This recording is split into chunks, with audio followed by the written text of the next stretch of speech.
It looks like Zootopia. Oh, the furry anime?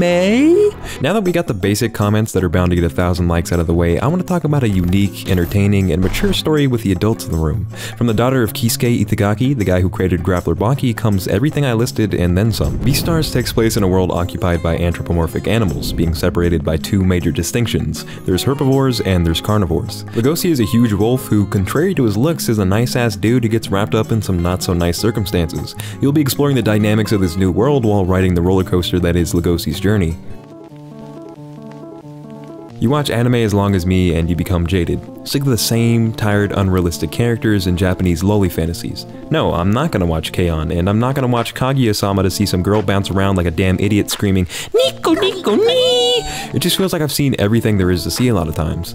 And one day, I finally found it. I finally found a thumbnail that didn't have a bunch of dumbass colors or a dude with a sword. Taking a chance with a story that didn't look at all like any of the things I'm used to led to me finding one of my favorite manga series of all time. What I'm getting at is, give it a shot and you could end up finding something you really like. Beastars is a sign-in psychological romantic fantasy mystery drama, so there's literally something for nearly everyone. The whole animal thing feels less like an excuse to shove DeviantArt OCs into anime and more like a real world that story had to be told in this way, evident in the little details like signs advising small animals to walk against the walls. In the beginning, the narrator builds up the world a bit, but as the series goes on, they stop holding your hand and you have to pay attention to learn more.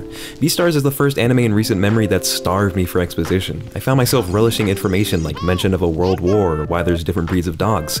It's so realistic in that something will seemingly come out of the blue and shock you until you think, yeah, that would totally happen in this setting. In a standard anime, sure, you can be interested in the main story, but how often do you find yourself entertained just by learning about a fictional universe? Speaking of the main story, there's layers upon layers that you can find interest in. In the beginning, you're hooked on the premise of an intriguing story that keeps you guessing, but then you find genuine interest in Legosi's school life, his development, the people he encounters, and his romance.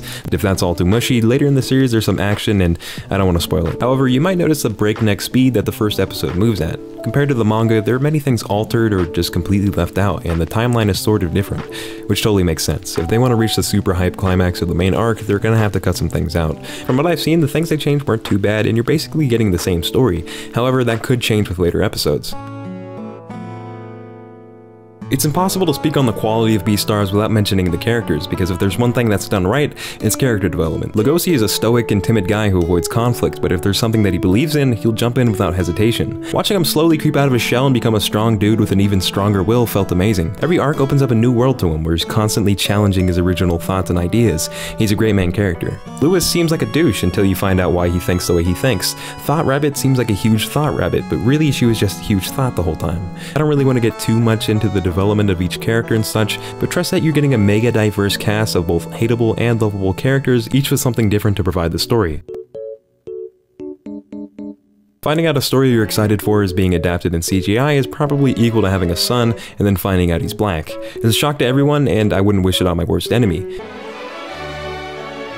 But Studio Orange has this incredible artistic touch that hypnotizes you after a couple episodes. It does take a second to get used to, and I can totally see how someone who hadn't watched Land of the Lustrous would be grossed out, but the way CGI is used in Beastars seems more like a stylistic choice rather than a corner-cutting one. And there's a fly on my screen, holy shit. It helps a lot not to think of this as anime, they're not mimicking that style. With these figures, you can really feel the consequences of motion. 2D animation often uses shaky cam and draws a bunch of lines to demonstrate fast movement or strength, but you can feel it in Beastars. 2D animation is seamlessly blended in between the scenes, the editing was sick, and a lot of the abstract visuals were super cool. My only gripe with the animation is that I don't think CGI works that well in an urban environment.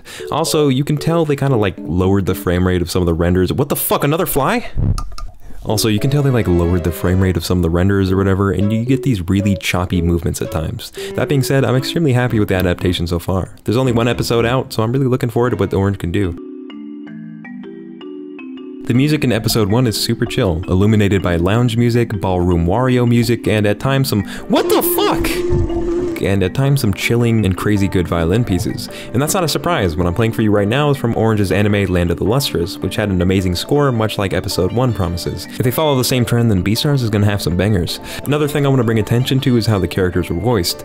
So they had all the VAs act out the scenes like in theater before the show was animated. I think this will lead to more believable delivery of lines. Like before I even knew about this, I thought Legosi's voice sounds pretty good, and I never think about voice acting. Overall, I'm pretty impressed, but not surprised.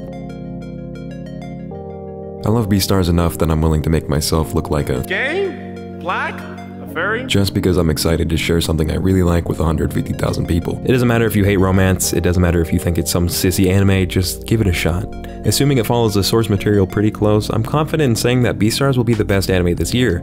Unless Chainsaw Man gets adapted, then I don't know. Or they massively fuck up the adaptation, making me look stupid. Thanks for watching. Peace.